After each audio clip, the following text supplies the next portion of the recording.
Hey, what's up everybody? AWOL here, joined by Ross, A, Dylan, and Andrew Perrin. We're live talking about what content you should be making. Do you even know? Are you having trouble maybe selecting a topic or getting started?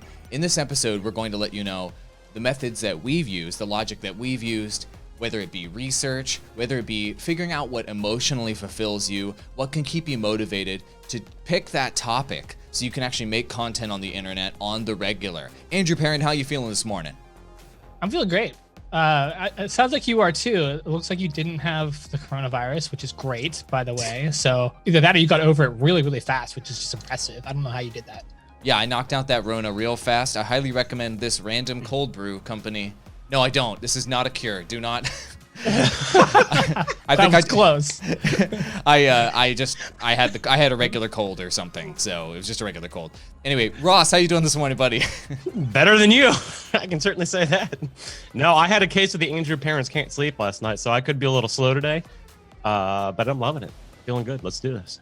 Low on sleep, but loving it. That's what I'm talking about. All right, so let's talk about, oops, I got the episode up on my phone. So let's talk about how you select what type of content you should make. So first things first, let's talk about the numbers. Let's talk about research. So research is a really important step in selecting one of two things when it comes to the type of content you want to make. Obviously, you need to research the topics themselves, and let's talk about a couple ways that you can do that, guys. But you also need to research the platforms that you're potentially going to release that content on. Because if you select a great topic, but the platform you're going to release that content on with that topic has no audience for that content, then really you're just kind of shouting into the abyss, and that's really not going to work out for you. So research methods and research platforms. Perrin, what are some of your favorite research methods to use to figure out whether a topic is popular or has at least some audience on platforms before you even decide to dive into it on that platform? Well, I mean, you can learn a lot, first of all, just by going to the platform itself and looking at viewership, top games, things like that, and look at it from a perspective of saturation, the amount of large content creators, and then just the number of creators, period, going after that particular topic, and the amount of content actually being created. And so saturation versus market need, I guess, if you look at it in like a market kind of sense. Supply and demand, basically. And if the supply is low and or if the supply is high and the demand is low, probably not a great opportunity, right? Yeah. Now, sometimes it's hard to get a surface level look at what demand there is. So you back that up by going to Google Trends and you take whatever topic. Let's just say we're going to take Fortnite, for example. If we wanted to say, this is, I think, one of the more common ones we see, right? A lot of new gaming, like live streamers and content creators want to get into Fortnite because it's the big one, but it's so oversaturated. But what's the demand there? You can't really necessarily see the demand. It seems like it's very high because there's such high viewership for Fortnite as a game on Twitch, on YouTube, etc.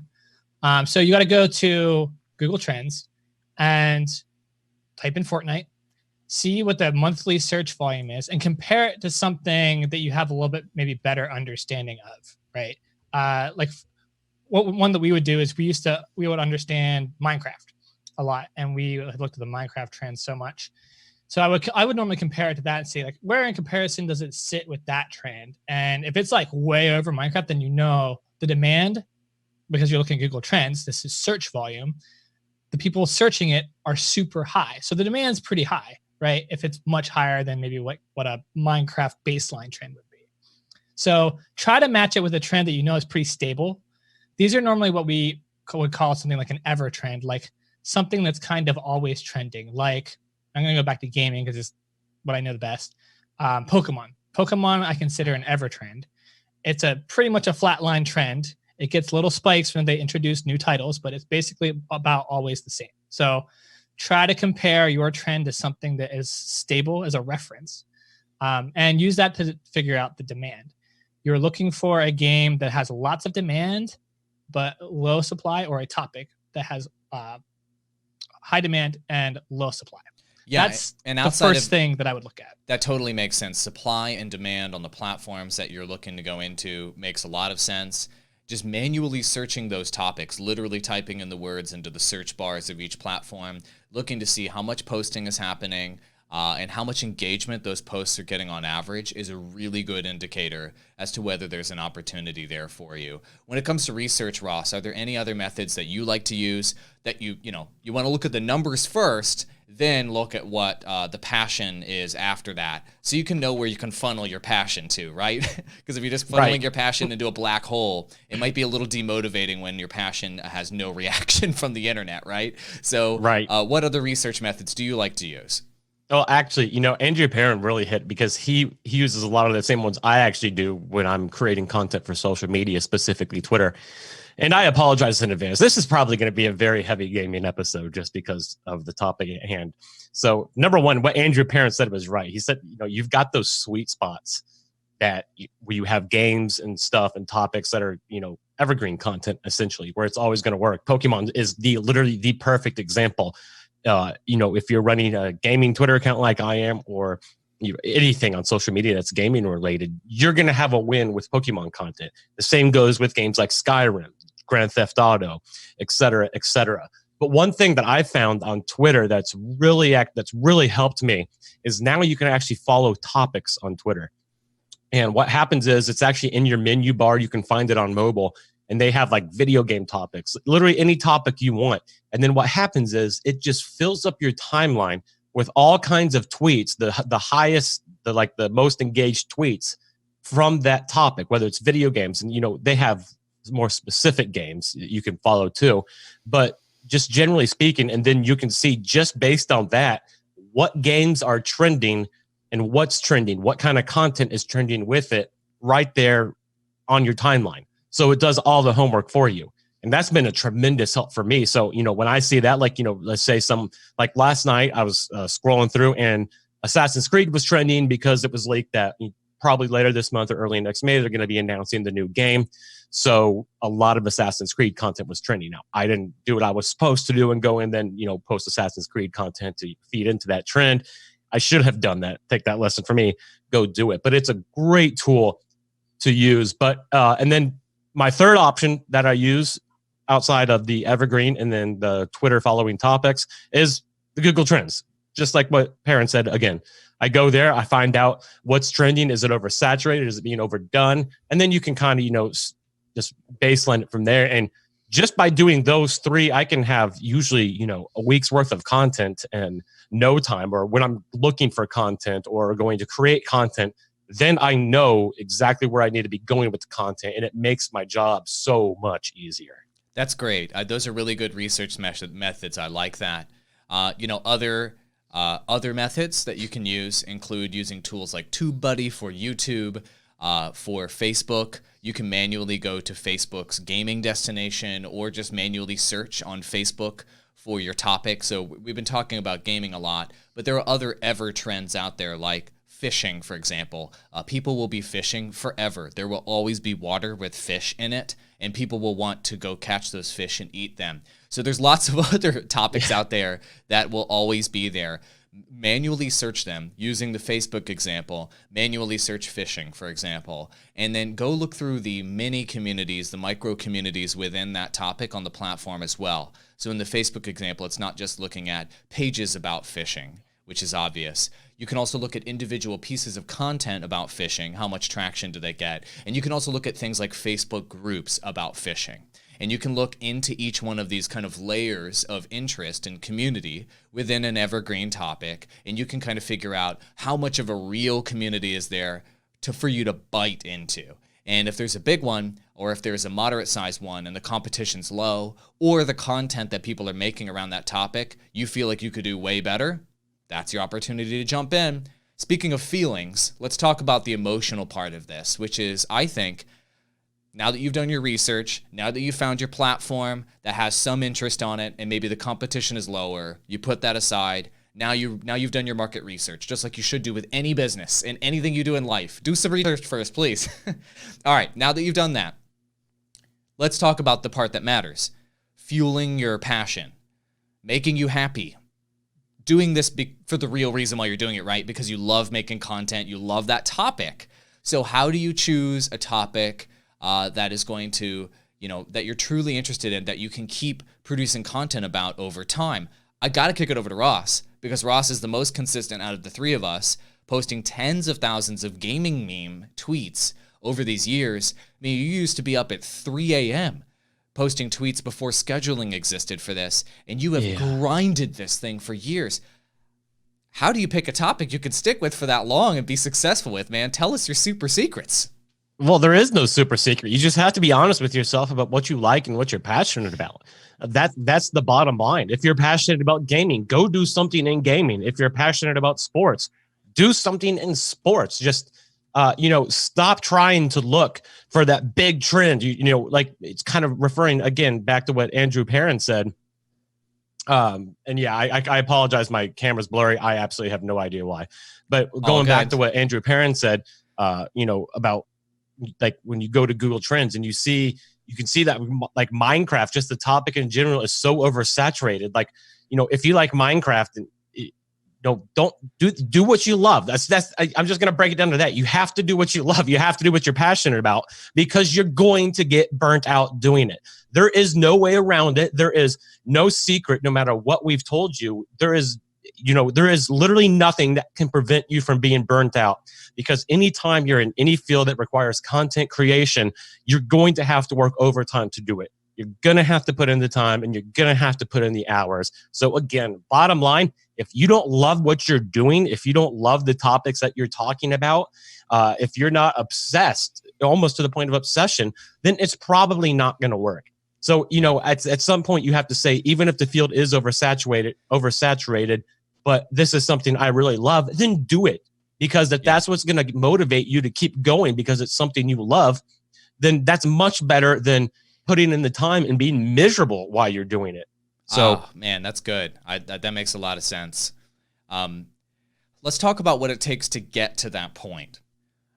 So people's interests change over time, right? Like when I started making content, Perrin too, when we started making content 10 years ago on the internet, we were different, right? We were like in our 20s, we were in different places in our lives, in our careers, different life experience, different things when it comes to, you're having kids and a wife and who knows what, right? And many of you that are content creators out there right now that are in high school and in college, 10 years from now, your life is going to be very different and your interests are going to be very different too. So how, as you have, evolving interests, what's that struggle? Let's talk about what that struggle is really like, and then let's talk about what the solutions could be to that. Perrin, have you experienced that struggle where you're really just super into something and you're obsessed, and then all of a sudden you're not, and you're making content about it, and then you drop it, right? Tell us about that challenge, and then let's talk about what the solutions could be. Yeah, so I mean that's been pretty much my history of content creation in general, and that's always been my struggle, is I can get so into something, and I have lots of interests, and so it's very easy to get kind of really into those and make it into content creation. The problem comes, I think, when you have done it too much, where like you've almost gotten into it too much to a point where it's no longer interesting. And I always call that burnout, right? And so it becomes a practice in not burning out. The problem is with long-term content creation, you are definitely going to burn out. So how do you pick something that you can stick with as you change as a human being over the course of a decade? Because let's face it, I mean, this creator thing, like it's gonna take 4 to 5 years to really even get ramped up. And then at that point, you want to keep doing it while you have some success. So, I mean, looking at it from a decade point of view, it kind of makes sense. You need to be looking at it long term. And just like our episode the other day and earlier this week, thinking about retirement too, right? So how do you pick something that's going to last that long? With gaming, it's kind of tough because there's so many games, and games don't last, or they might not last. Some do, but a lot don't. If we go outside of gaming, and since I know we've been using that a lot, how do you pick a topic that's always going to be there and that you're always going to have an interest in? And as a human being, even if you evolve away from, you can still come back to, because that's going to be your work. So what I do is I look at my life as a whole. And I try to look at what is the thing in my life that I've always done. Is there something in my life that I've always been interested in and I've never deviated from that? And that holds true in a couple different spots. Movies, which I think we can all agree on as a spot where, like, as humans, we always love movies, but that one gets broken down by genre. So is there a genre of movies that you've always been interested in throughout the entirety of your life? If so, that genre can apply in some different ways. And then for me personally, it's video games. As soon as I started playing video games when I was 9 years old, I've always liked them. Even to this day, I still do. The problem with that then is picking a game that can last as long as my interest in video games does, because there's so many games out there. And it's hard to be a variety content creator with gaming to start out with. So after looking at like the scope of your life and finding an interest that you've always had, that will always be with you, even if your interest wanes, but you always find yourself coming back to, I would look for something like that. Something that you know is always going to, even if it doesn't hold you forever, you always end up inevitably coming back to it. The second thing I try to look for, and I have variable degrees of success with this, but is depth. So I look at like depth as a thing as how much information and interest and like and stuff is there to consume about this interest? Is there like an infinite level of things of stuff to consume, information, entertainment, where I can basically never run out of new things to learn with that interest? If so, then that means it's got a lot of depth, and that means I'll keep learning and I can stay interested. So if we go back to gaming example, if you're trying to pick a game that has depth. Pick a game that that's always going to have newness injected into it, and that you're always going to be able to derive some a new experience out of. Some good examples. I mean, we listed Pokemon earlier. That one has depth in a lot of different ways, and it's constantly being updated.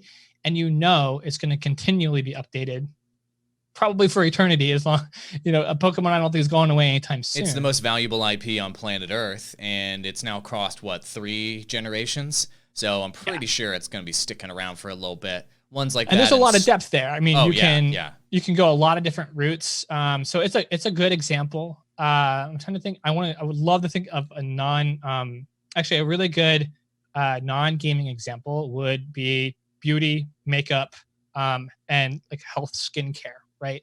There is a lot of depth to that, and that is a human need. That there will always be a lot of new products coming in, new techniques, new scientific developments, new findings by dermatologists. That's an area where you are always going to have newness injected into it, and there's always going to be depth in terms of levels of strategy.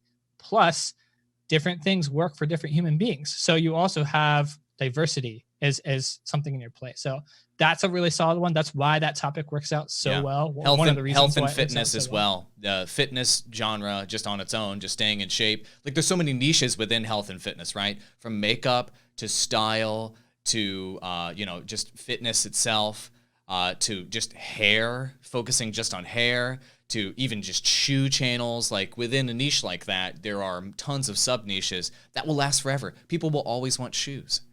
So if you can think of something that people will always want, that's a pretty damn good topic to cover and to build an audience for, right? Yeah, as long as it's something that you can maintain interest in, and even whenever you do burn out, it's something that you could still do and find like a medium amount of enjoyment, and even if you're kind of forced to do it for a while, and then you can come back to it. So I say all this like I'm an expert. I'm actually struggling right now trying to figure out what I would like to create content on other than what I'm doing here. I've been doing content for creators and helping creators for a while, and I'd like to diversify and make content about something else as well. And I'm currently like trying to figure out what that is. So this is helping me, I think, talk about this today. That's great. Another thing I want to bring up on that topic, because we only have a few minutes and we all have to go. Well, wow, we only have 4 minutes and we have to go serve our clients. But the other thing to think about is you may not be able to find the answer to what the perfect content is for you just by thinking about it. by being philosophical, by doing research, by being introspective, having self-awareness, whatever word you want to use for it, right? All of that is theory. So the best way to understand what type of content you'll want to make is to actually just make any content at all. And that's something that I've rediscovered again recently. It's something I've been advising my clients to do forever, but I haven't been practicing it myself. And so now with you guys, I'm doing this podcast 5 times a week. I'm doing 3 YouTube videos per week. I'm doing 5 Twitter videos per week. And the topics are varying, right?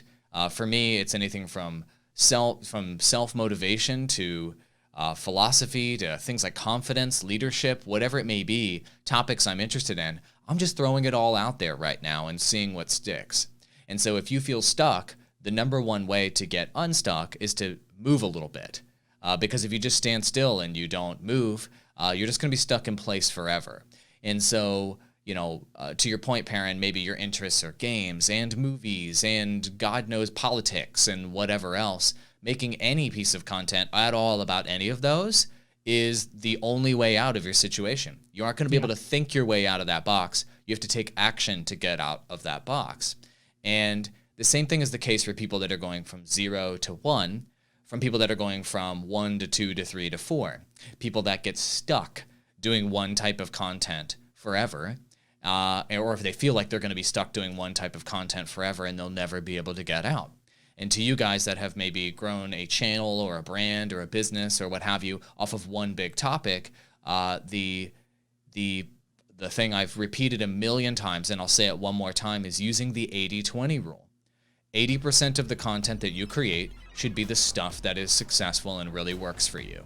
And then 20% of the content you create should be experimental. So 1 out of 5 pieces of content should be something just that inspires you, that's crazy. Who gives any shits about how many views it gets, how many likes it'll get, what people think about it? Just release something that makes you happy and fulfills you deeply and just throw it out there. It could totally bomb. Who cares? 4 out of 5 pieces of content that you release before that are bangers, so you're fine. Using the 80-20 rule allows you to really fulfill your soul while maintaining performance and maintaining what's working for you while you're building up your different online brand.